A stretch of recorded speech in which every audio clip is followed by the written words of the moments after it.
Hello, everyone. With us today, we have someone special, someone whose career we've been following for a while now.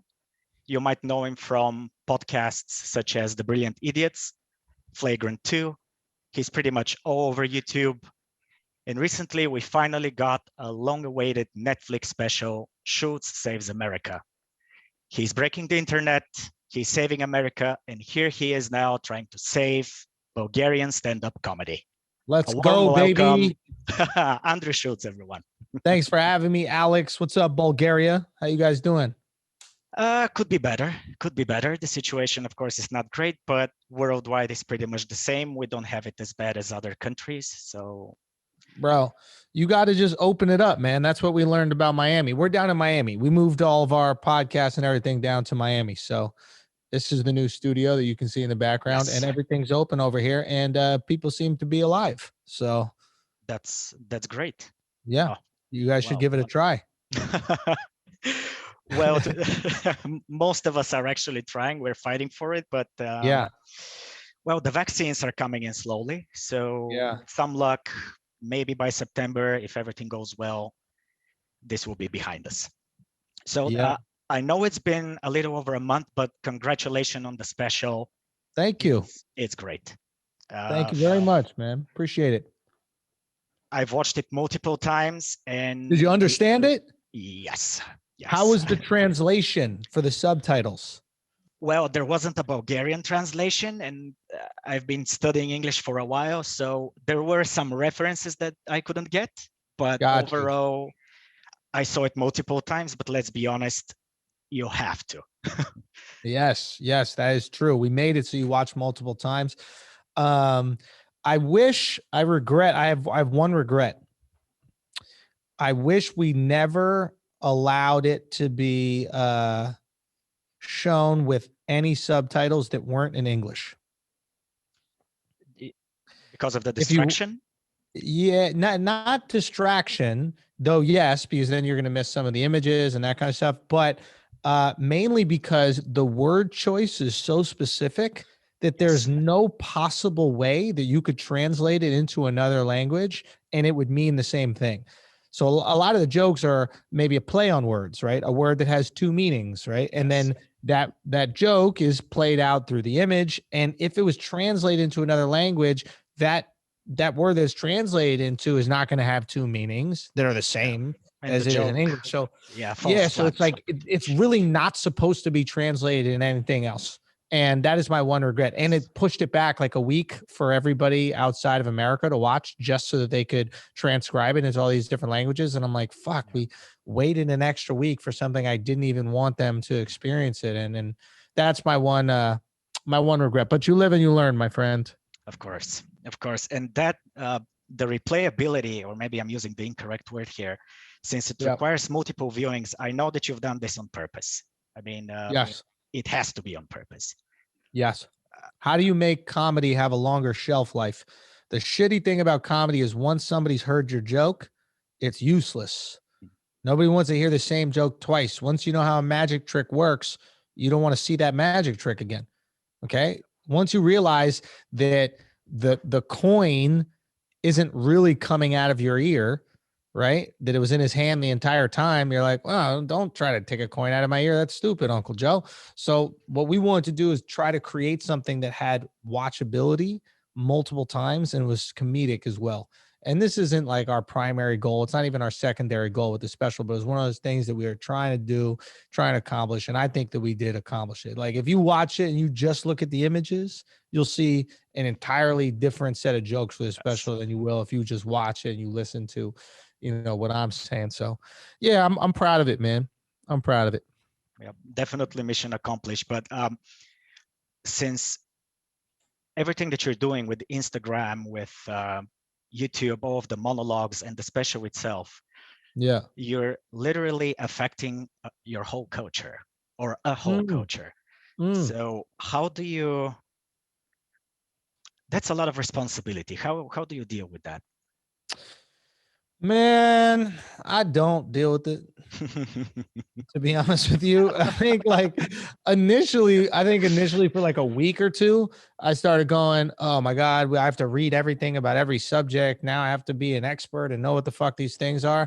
And I remember literally telling the guys like, yeah. I'm not, Flagrant 2 is for us to have fun. That's our podcast, to have fun and talk shit and have the most flagrant, wild take on whatever the story is. And sometimes we expose some truth and sometimes we just do jokes, right? And that's just what that podcast is about, is a hang, is me and the homies saying the craziest possible jokes that we can.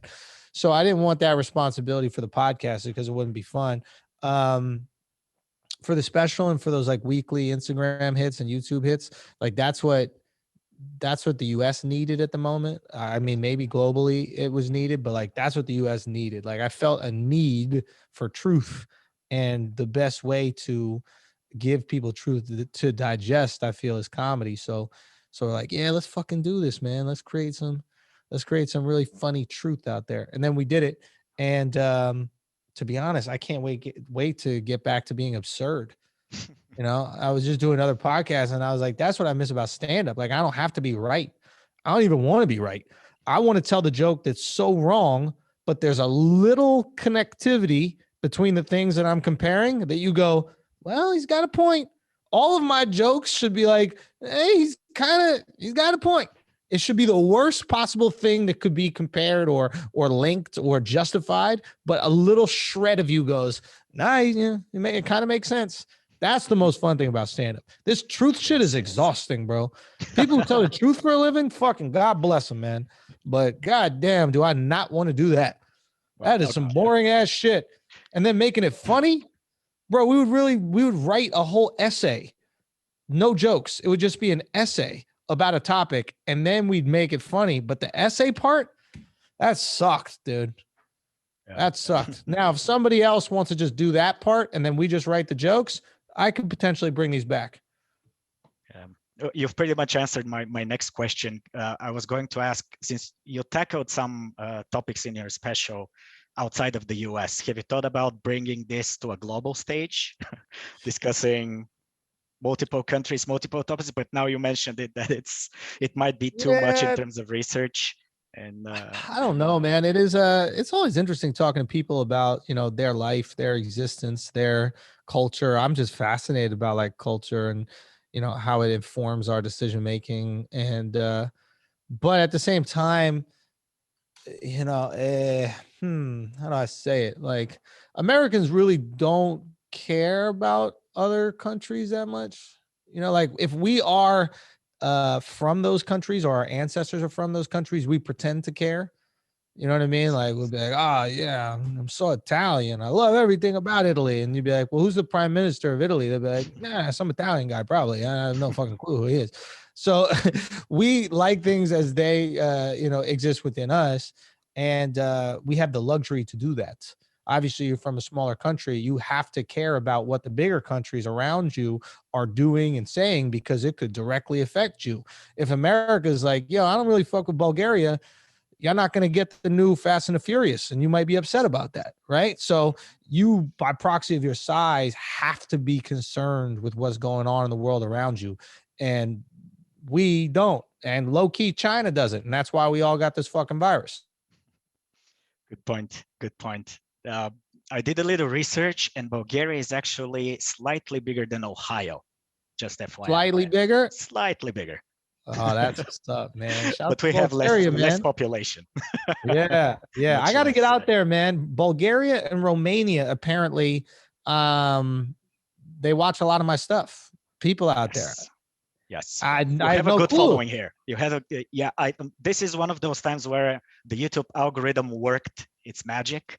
Yeah. And I remember 2018 when you started changing it up, shortening your videos. I recall your TED Talk. One of the countries you mentioned you were surprised were watching you was Bulgaria. Yeah. So when I heard Bulgaria, I was like, hell yeah. The statistics are there. Yeah, no, it was so weird. It was like, I guess what often happens is like, I imagine that stand-up comedy was becoming popular recently there. Exactly. And because it's becoming popular recently, there's probably not a lot of people watching stand-up on TV. So their source for stand-up comedy was YouTube. And at the time, I was probably the biggest stand-up on YouTube. probably still the biggest stand-up on YouTube. So you're digesting what the most people out there are digesting, and there's this appetite for stand-up. So then my stuff got pushed there, and maybe for whatever reason, the way I do stand-up is kind of like culturally relatable to the values of the people in the Balkans. Maybe, I don't know. Maybe we kind of agree on some POVs about how the world is changing and how that affects us. Who knows? I don't know. What do you think it is? Of course, probably multiple factors. One you already mentioned, but the other one is just your persona on stage, meaning the confidence and the crowd work. This is something that we don't have here in the Balkans. If you go to watch a show, we are used to theater. The audience keeps quiet. Yeah. So whenever someone like you comes up and everyone is, wow, that was amazing. Yeah. I also wonder if I just look like y'all. I don't think so. No. You don't think I look like I could be from there? No. Personally, when I first saw you, I thought you had some Italian in you. Yeah. I do not know why people thought you were Jewish. I don't see it. I don't. Wait a minute. The nose, or you see it now? No. No, the last name Schulz. The last name Schulz in America is a Jewish last name. So I imagine people in Germany would definitely think it's like a very common name in Germany. It's like the name Johnson in America is very common, apparently. But in America, mostly Jews have the last name Schulz. So that's why people think I'm Jewish. Yeah, also, I'm from New York. I do comedy, the schnoz. There's a lot of different things that, a lot of contributing factors, if you will. And talking about culture, I see the swords, I see the Kalashnikov. So you're trying to appropriate me. Yeah, dude, everybody in America, when you turn 18, you get a 24 karat gold AK-47. So this is a pretty cool thing. I want to show you guys out there. This is what freedom sounds like. You ready? Did you hear that? That's freedom. So you guys need to get this. Then you'd be outside. If you guys had some guns. Are you allowed to have guns in Bulgaria? No. And that's why they got you inside. And very few people have the concealed carry permit. Yeah, so they're called the police and the army. Yes. And that's the thing, bro. You can't have freedom of speech without guns. There's not a single country on the planet that has freedom of speech and no guns. Canada, freedom of expression. I think in London, they got freedom of expression or some dumb shit as well. But I'm telling you, if you want freedom of speech, you need to have the guns to back it up. You're going to say some wild shit. You need a fucking gun. Like if I had this gun, can't I say whatever I want to say? Yeah, you do. Yeah, you can. Let's talk about Romanians, those gypsies.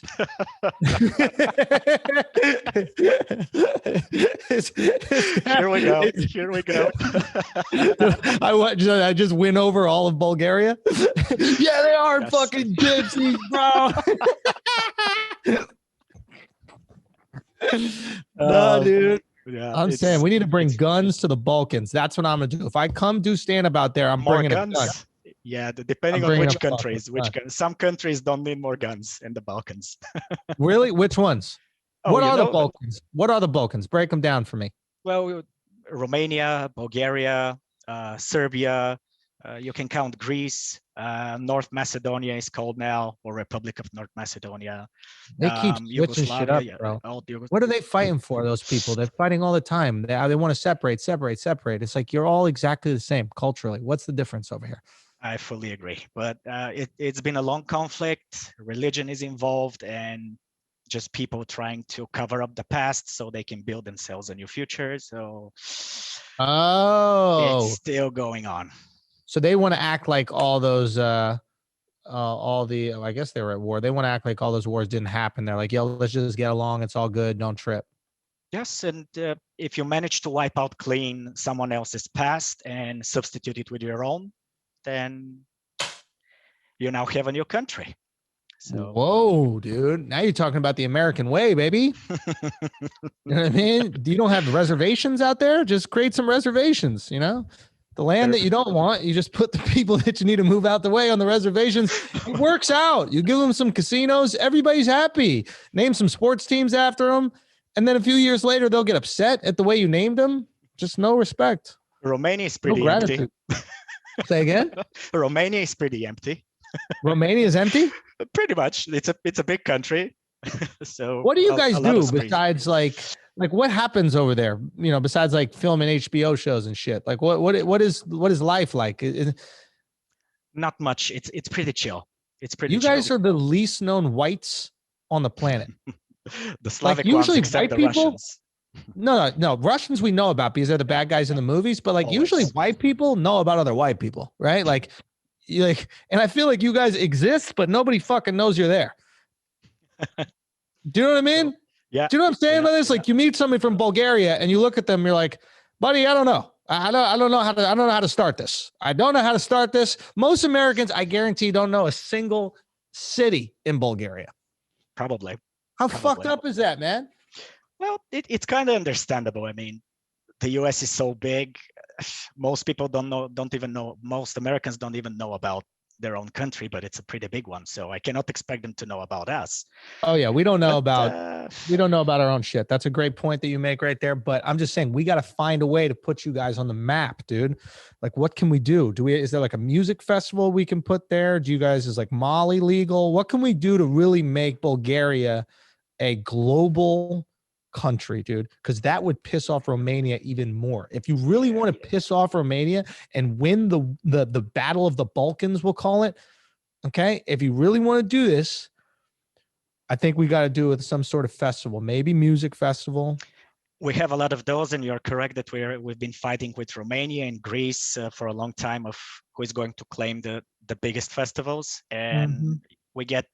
I know they're already pretty old, but like Metallica, Iron Maiden, almost every year we got to upgrade with us. So. We got to upgrade. They're 70 years old, those people. We don't want to see these people. But very, very rarely someone across the Atlantic is willing, whenever they make a tour, they do it in Berlin, they do it in London, but little Bulgaria or Bucharest in Romania, we're fighting for it, and we're getting some pretty good festivals, music ones.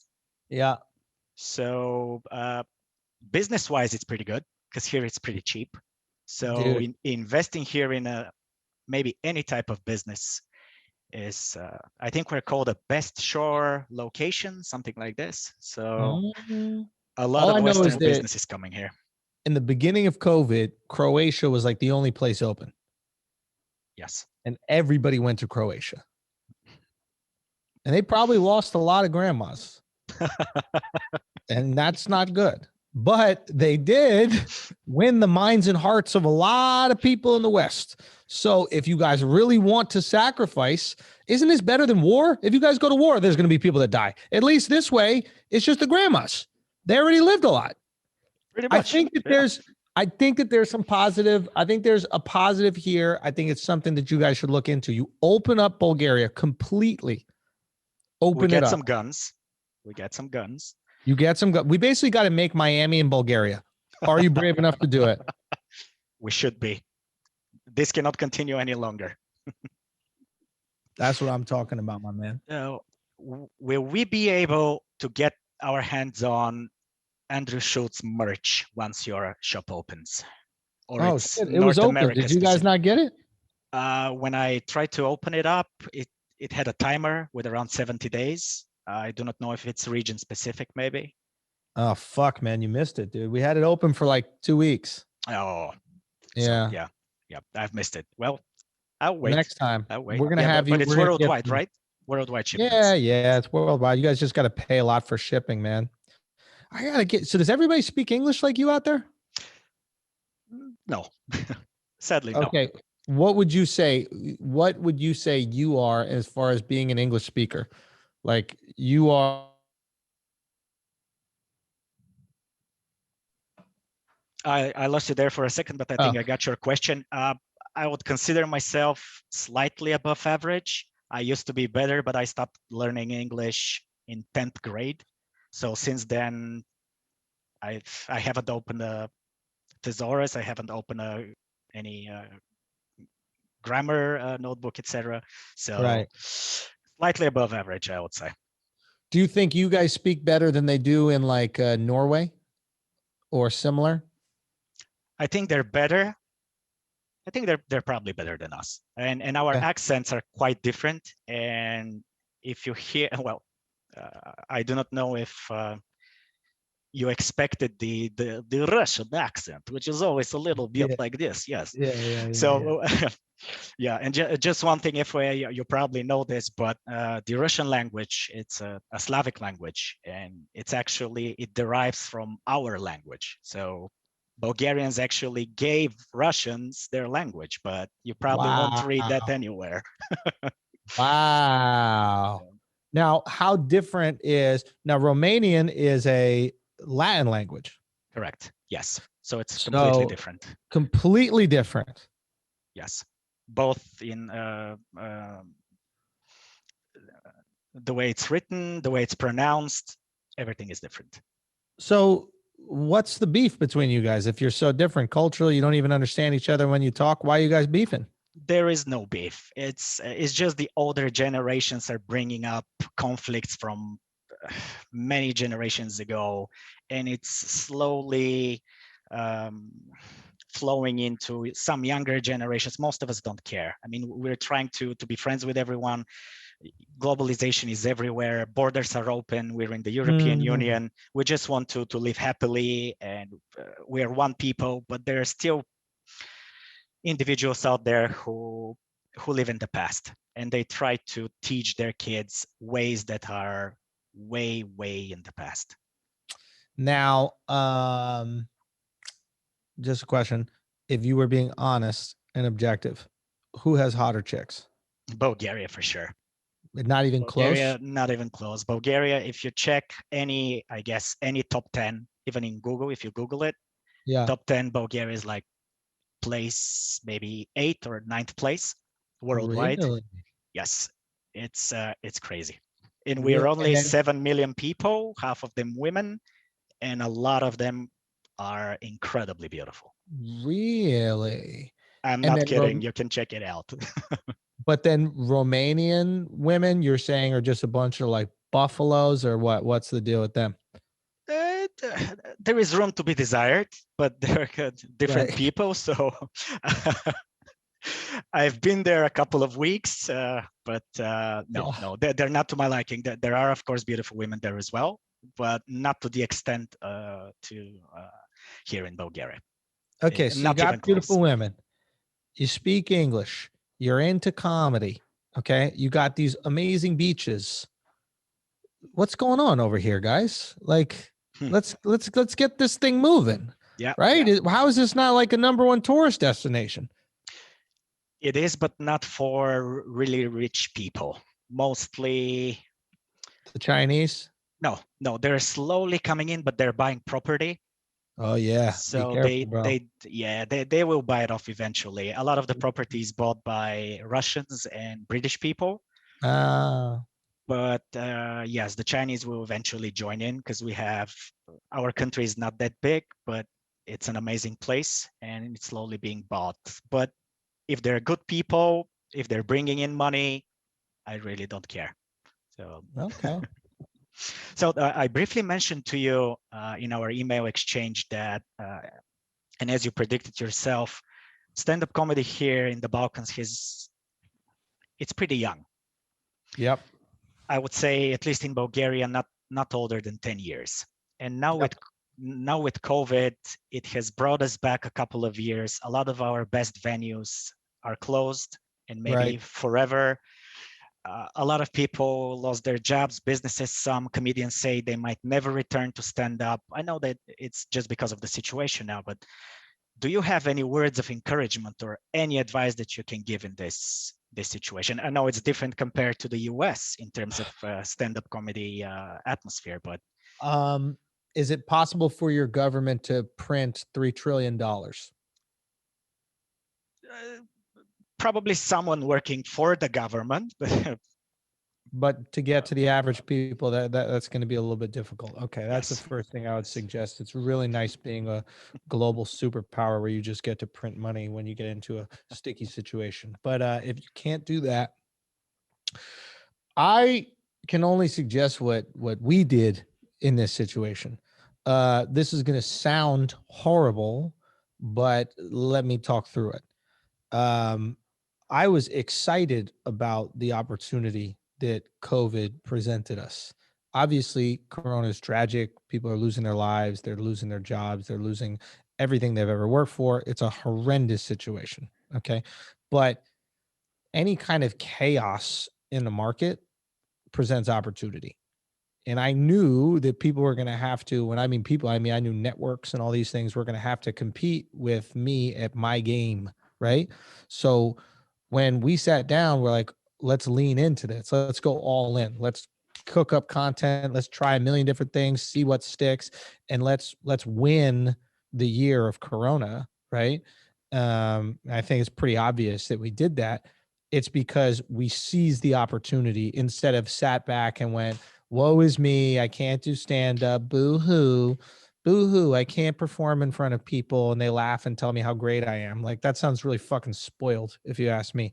So what you do is you find another way. And now is the opportunity to cook up a Instagram show like what I did, right? Now is the opportunity to like find your comedic prowess in other places. Can you create sketch shows? Can you create a sitcom? Can you create funny Instagram content? Find ways to flex that comedic muscle during Corona. And like, I don't know if what I've done isn't an example for that. I don't know what it is, but it's possible you can be funny. It's not as gratifying. It's nice telling jokes in front of people and them laughing. There's nothing that compares to that.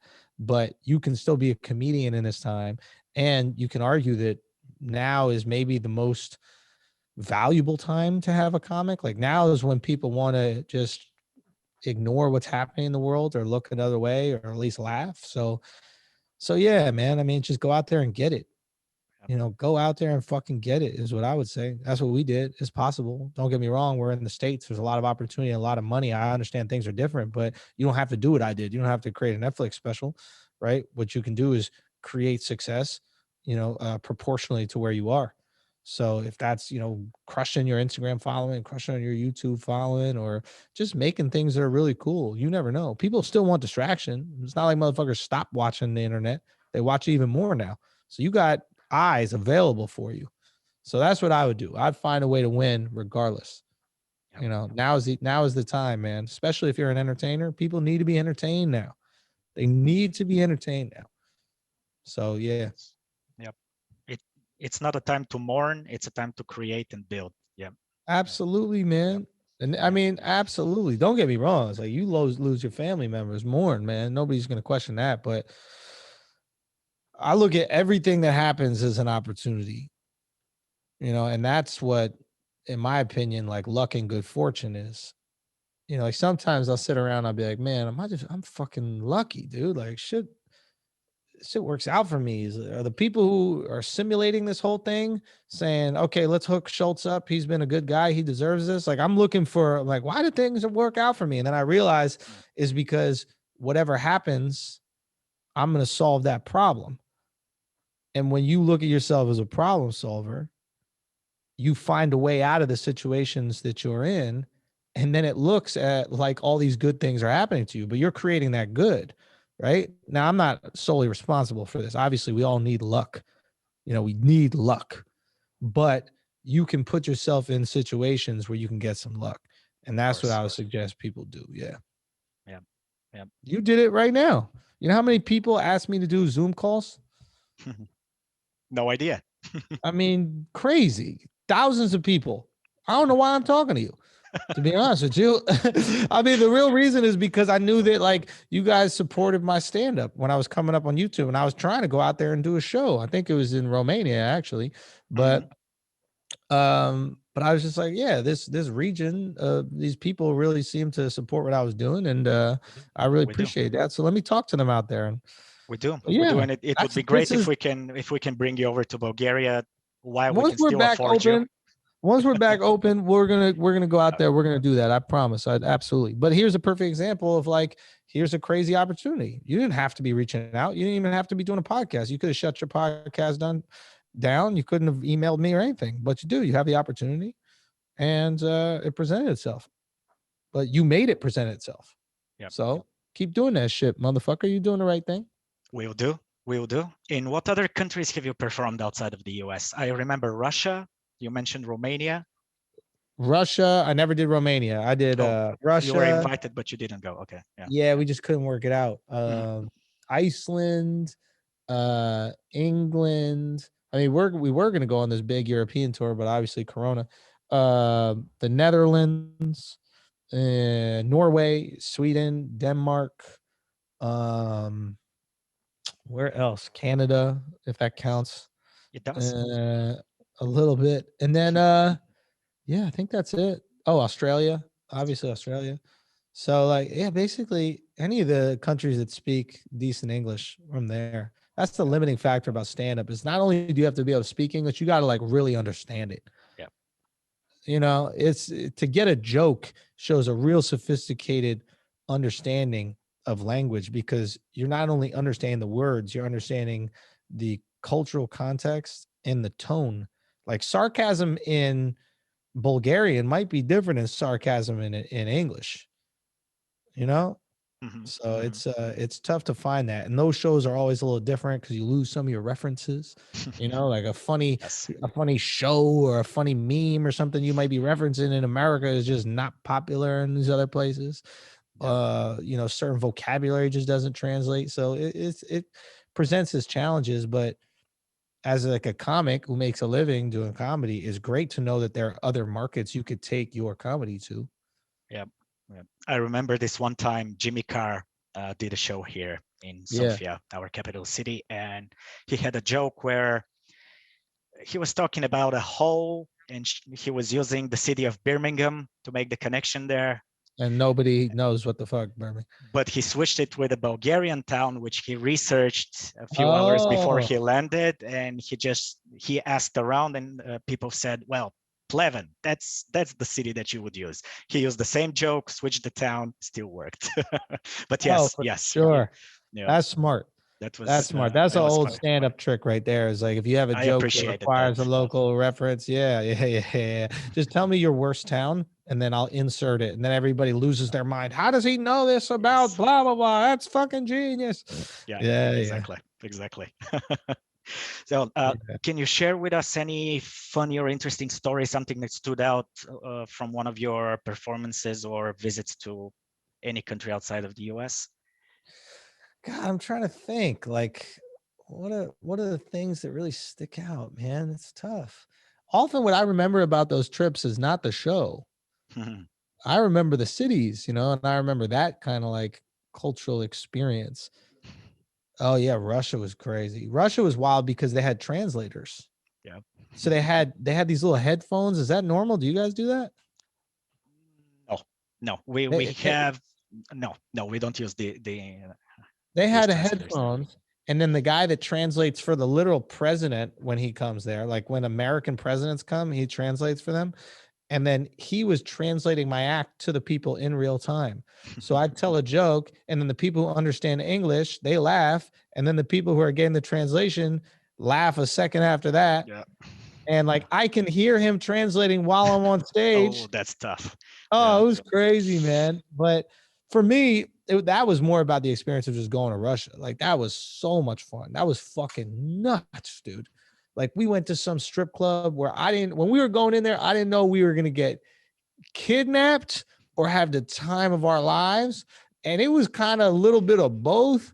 Like, it was in a garage across the street from like the national court, and like a wall just opened up in the garage.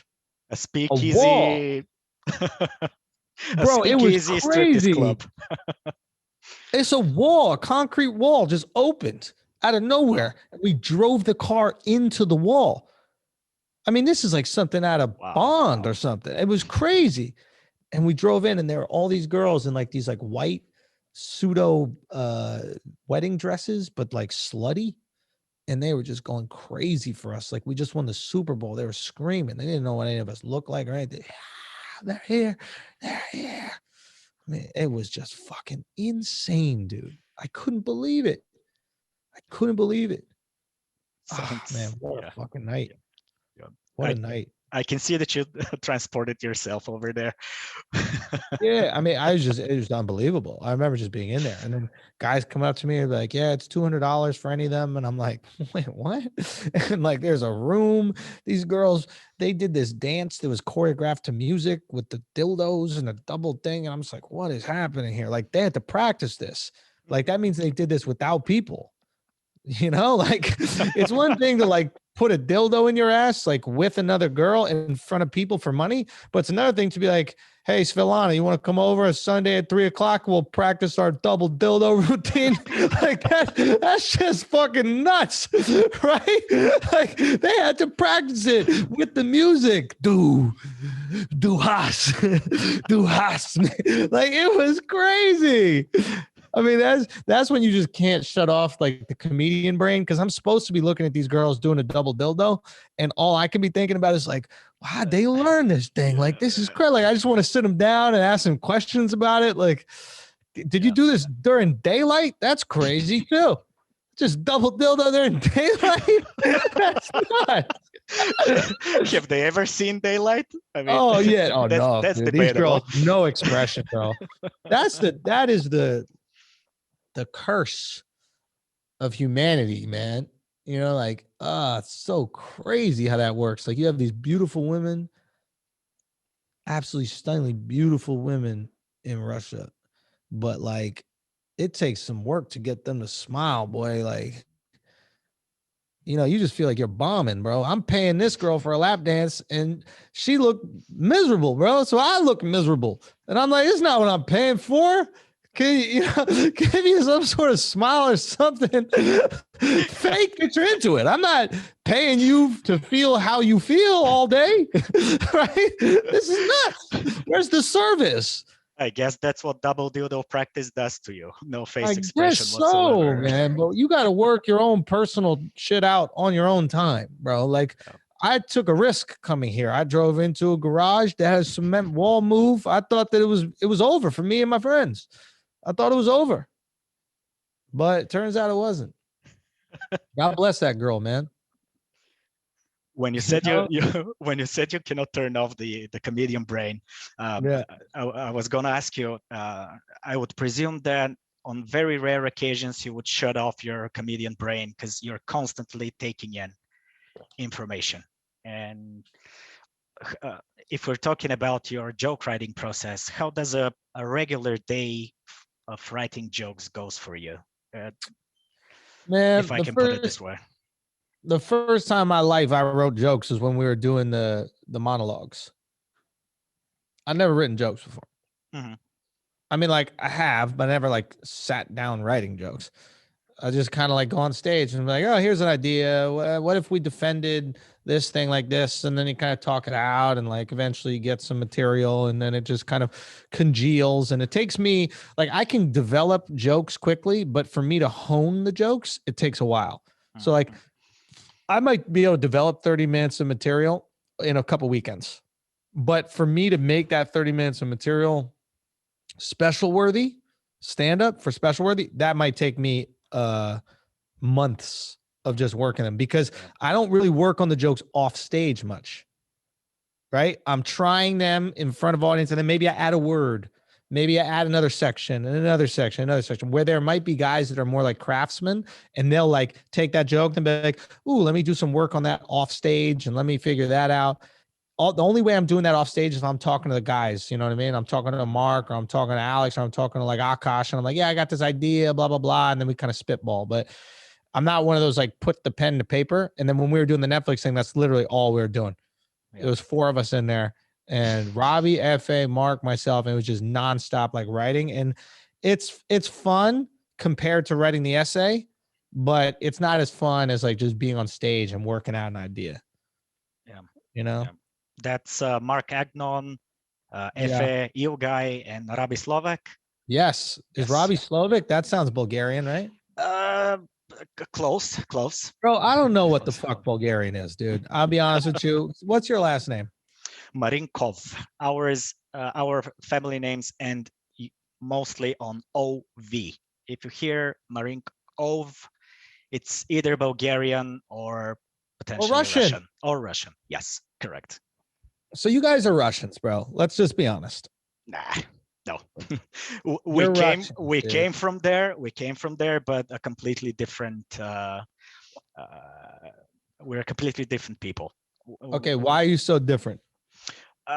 We're considered Like- part of the Slavic people, such as the Yeah. Russians, but we have our main.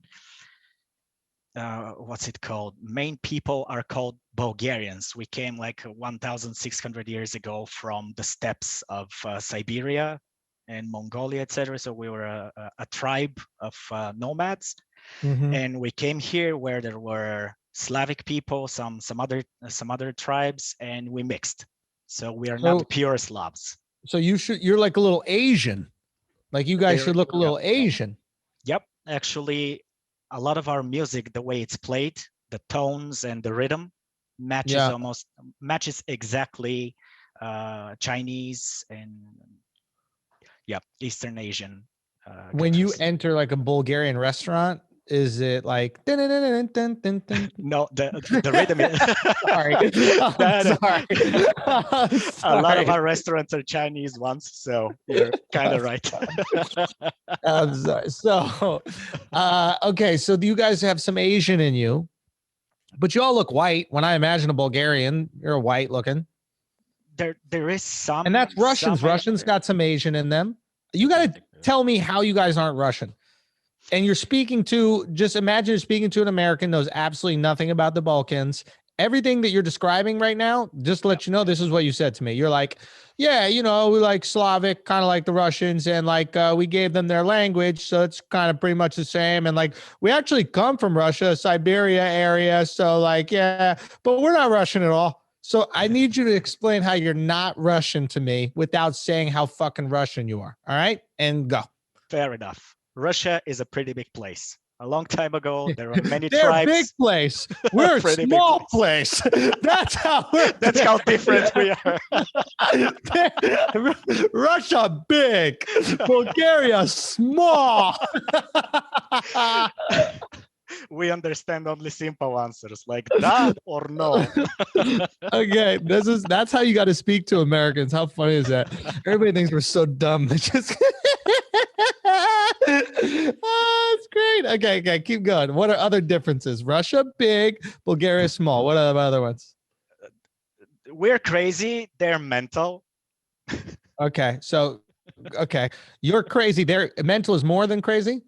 To me, mental is like beyond. I have no idea how they're able to maintain what they're currently doing. They're just crazy. Fear, my friend. Fear, is a great motivator. It is. Okay, so you guys are both a little crazy, so that's another similarity you have. Should we start with the similarities and then get those out of the way? There are so many of them. Because I think you're Maybe Russian. we can stick to. You're Russians, dude. You're I Russian. need to take one of those DNA tests and send it over to you so you know for sure that I am. I got you. I'm just saying you're making a very compelling argument how you could be Russians from people who aren't Russians. Do you see what I'm saying? Yeah. You know how like Asian people will be like, we don't all look the same, and it's like, and they don't, but they look more similar than they do different. You know what I mean? So right. So when they say that, you go, no, you're totally different. Like some of you guys are more tan and some of you are more pale. Yeah, we get that, but you all look Asian. Like you got a thing. Yeah. You do have a thing, right? Yeah. So right now, yeah, you guys are culturally different if you know a lot about Russia and you know a lot about Bulgaria. But if you know nothing about both, is it going to be similar? It's going to seem a little similar. It's going to be. Food? Sure. What do you eat? Do you eat pierogies? If you eat pierogies, I'm hanging up right now. No. You eat pierogies? Not that much. But of course, there's so many similarities. I mean, we were a communist regime for a while. So the Russians had pretty massive influence here, and they still do. So it's a country where food. Give me stroganoff. Food, you eat beef stroganoff or something like that. Like give me the cuisine. Is the cuisine simple or is it more Mediterranean? No. Far from Mediterranean. A lot of meat, a lot of salad, soups, different types. So it's Russian. I would say our food is their food is Bulgarian, but Okay, they got it from you, whatever. But I'm saying it's similar. We're working on why you guys aren't Russian, and so far we can't find a single reason why you guys aren't Russian. I need one fucking reason why you guys aren't Russian. You got to give me one, Alex. Alex Medikov, which is the most Russian fucking name you've ever heard in your life. Isn't that the guy who made Google? Alex Merkinov. You guys are Russians, man. Okay, come on. You actually knew the real name of this rifle. You said you got a Kalashnikov. Yeah, a couple of generations ago, pretty much everyone got one of these. So, wait, what's that? We no longer have a mandatory military service, but a couple decades back, everyone would get one of these. So we're pretty familiar with the weapon. I think we still might manufacture it in one of our towns here, and we're selling it all over the world. So Kalashnikov, is he Bulgarian or Russian? Russian. Even though he has the OV at the end. Okay. Just another similarity. So the only thing that comes to mind is they come from the Rus tribe, and we come from the Bulgarian tribe, and they have no similarities. They're both Caucasian. Outside of that, they lived at different places and they moved to a different location geographically, and that's about it. Everything else culturally, throughout the years, we have mixed a lot. So yes, it would be difficult to differentiate me from, It's the same shit. Long story short, it's the same. It's like, you go to Europe, right? And all these people in Europe, they think that they're so like accepting of one another. And like, we live in a global society. And it's like, what are you accepting? You all the same fucking thing. You like bread, you like wine. That's it. That's everybody in Europe. You like bread. We like beer. Okay. You like bread, wine, beer. They're all the same. France, Spain, Italy, same fucking people. Language, a little different. Everything else about them exactly the fucking same. Okay. So I'm thinking you guys might be part of that. Canadians, Americans, same shit, right?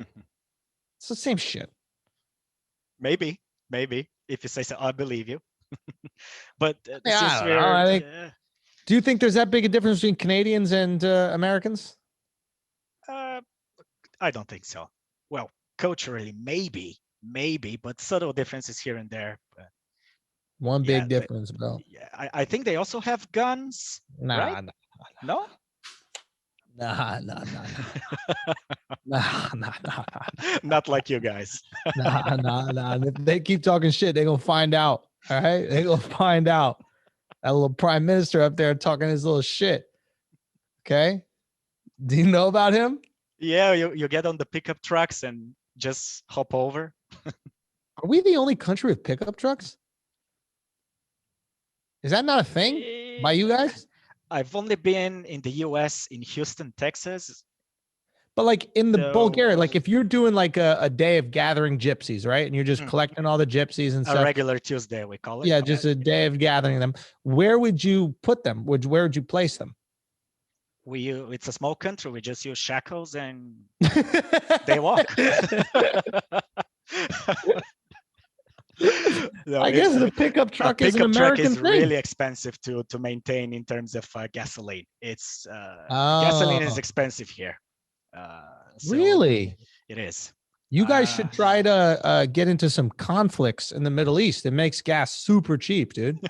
It gets so cheap. Like when you get engaged in some conflicts over there, you'd be surprised. Everybody would have their own pickup. For real.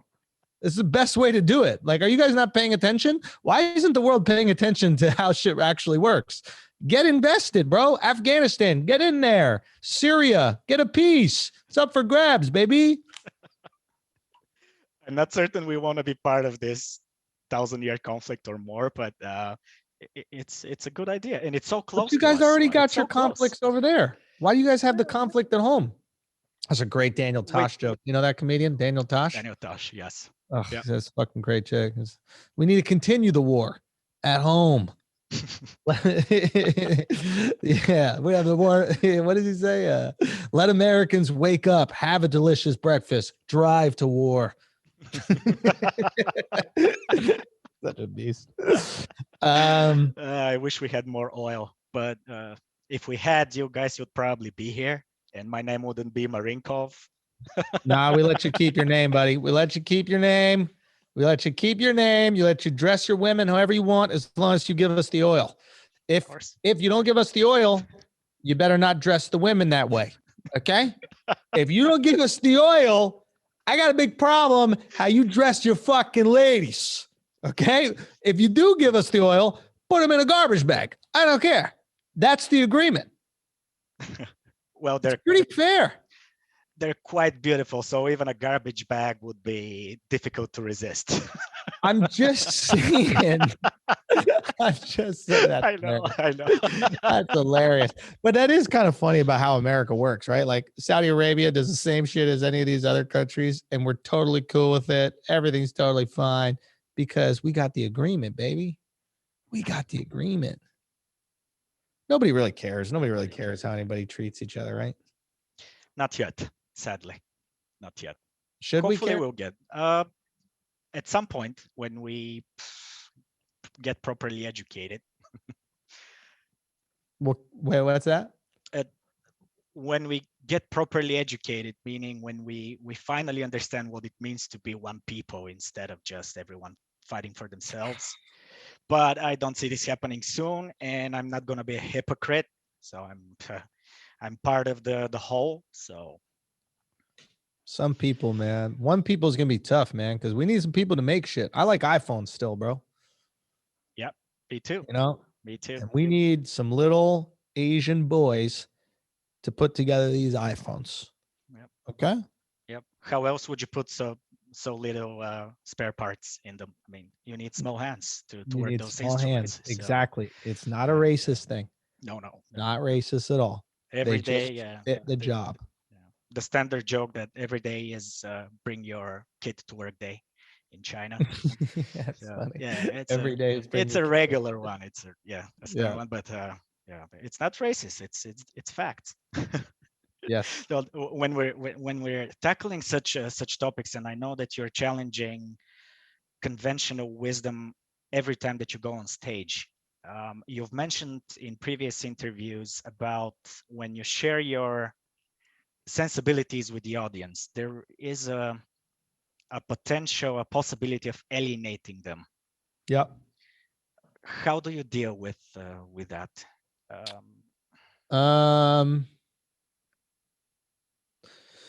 You get good at stand-up, man. It takes time.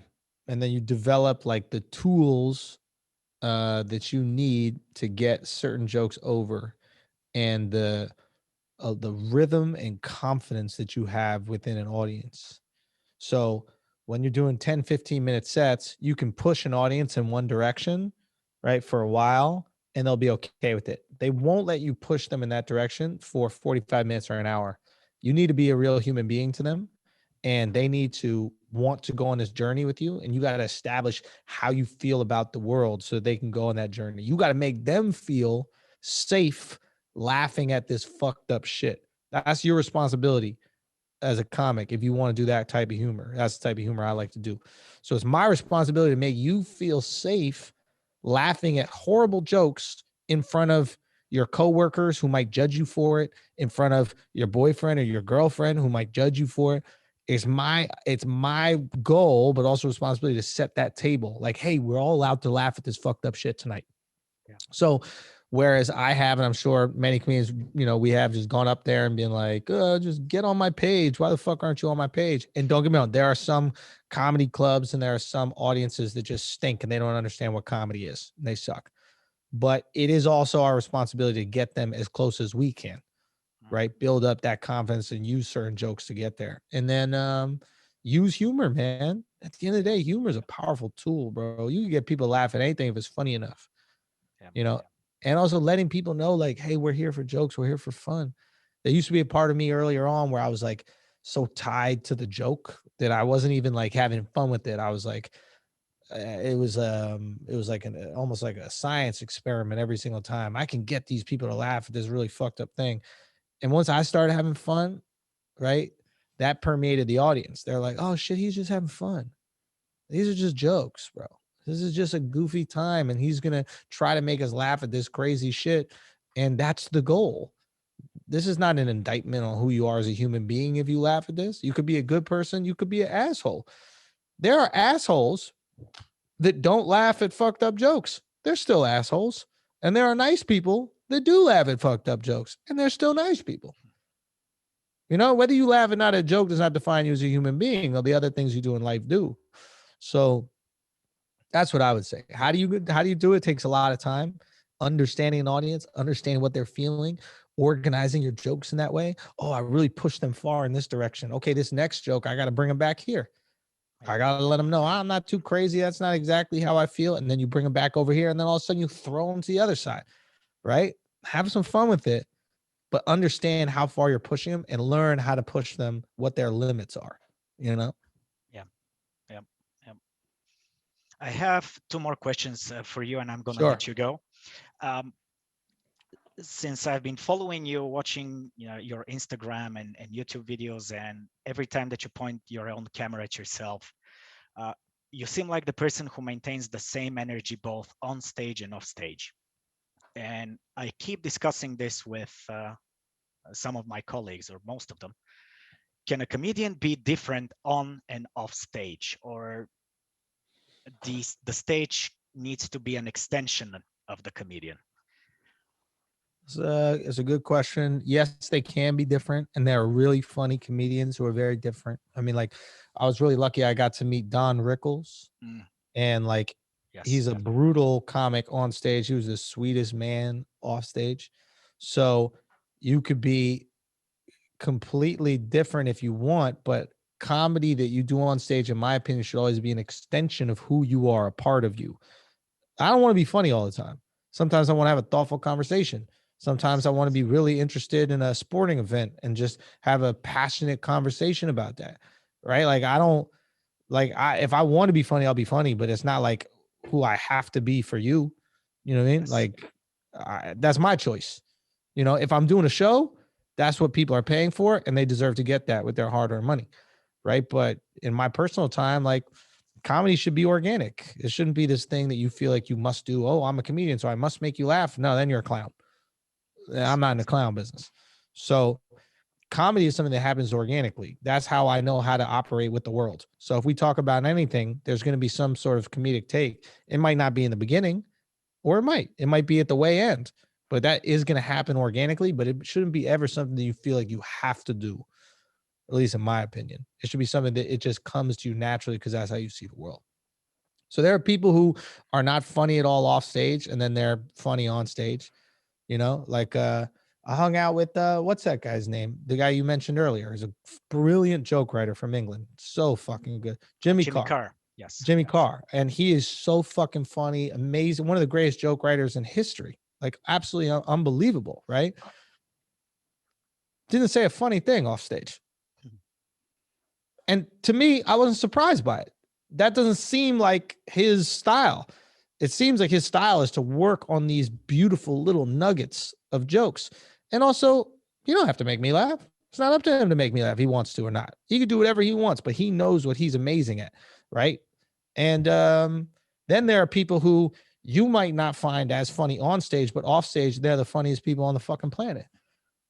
Like, so there's no real rule to this, but I think you just want to stay away from the clown department. Never think you got to be funny just because you're a comedian, you know, because for the stage. Me and my colleagues, we get all of these examples where usually with the opposite sex, where we would get the comments, hey, why so serious? You're not the same guy I saw on stage a few days ago.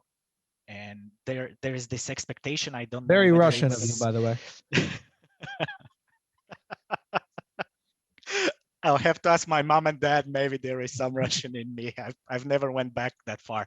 100%. But yeah, I agree with you. It's up to the person. But the girls would be upset that you weren't being funny off stage. And this will break off the potential relationship, whether it's a one-night stand or something is just happening. It usually breaks things off. They have some expectations, and we tell them we're not clowns. At some point, we need to cool off or just think about something else. And the expectation is you need to be funny all the time. And I guess they require to be entertained all the time. But let's not go into how long female point of. No. It's not about that. But like, how long you been doing stand-up? 6 years now, I believe. So 6 years. So you're starting to like come in on, kind of who you are. Yes. The longer you do it, the less dissimilar you will be between, when you're off stage and on stage, even if you're being funny or not. So let me say that in a way that's like more easily digestible. I know that was kind of weird English here, but in other words, like, even if you're not being funny, you're going to seem like who you are on stage, because who you are on stage when you're, say, 10 years and 15 years is going to be so closely connected to who you are off stage that even when you're not being funny, it's going to seem like it's you. See what I'm saying? Yeah. So that those people who are wanting to be like entertained all the time aren't going to feel that same way, because they're going to feel as if they're engaged in a conversation with this person that they just saw, not two completely different people. Right. And also, like, as girls, I imagine like comedy is new for them. It is. So like they're almost seeing you as like magicians. So like the magician, when he stops doing tricks, it's kind of like, all right, fucking Loses its loser, magic. right? Yeah. You know what I mean? Like, magicians got to be doing magic, boy. The second they stop doing magic, you're like, beat it, buddy. What are you doing here? Like, whether you make some shit disappear or not, like, your role. So I think as girls and even dudes, like, as they start to become more familiar with like what stand-up is and how it's like a real craft, they'll understand that separation. And right now they're probably at this stage where they're just like, oh yeah, he just goes up there and he's just funny. Yeah. Makes sense. Yeah. Makes sense. And my final question. Go. Quick final question. What is next for you? What are you working on? I got a special, man. I got a stand-up special that I got to work on. So that's why another reason why we moved down to Miami is that I can actually do stand-up out here. Yeah, so the goal is to get that out this summer, or at least record it this summer. And that's the next thing that I want to get working on. We've had that deal for a while. We just, obviously, because of Corona, we couldn't do it. But so I want to put out a stand-up special. That's what I was touring and I was doing. I've got a really great special, man, that I'm ready to share with people. Obviously, it's got to change a little bit now because of Corona, but like, we'll get back out there. And I'm excited for that. And then after that, I'm not exactly sure. I'm still kind of working some things out here in Miami, obviously building up the podcast, and like, we're going to, think of some new fun. We're going to think of some new fun things to cook up. But right now the focus is just on getting settled down here and then getting that special ready. And then we'll deliver that special. And then I don't know, maybe I'll make a movie or something. I don't know what I want to do next. I got to figure it out. Well, we cannot wait. Oh no. Yeah, I was exposed. You were exposed. Thank you so much for your time, Alex. Appreciate Best of luck with everything. Wish you all the best. We cannot wait for what's to come. My man, thanks a lot, brother. Be good. You too.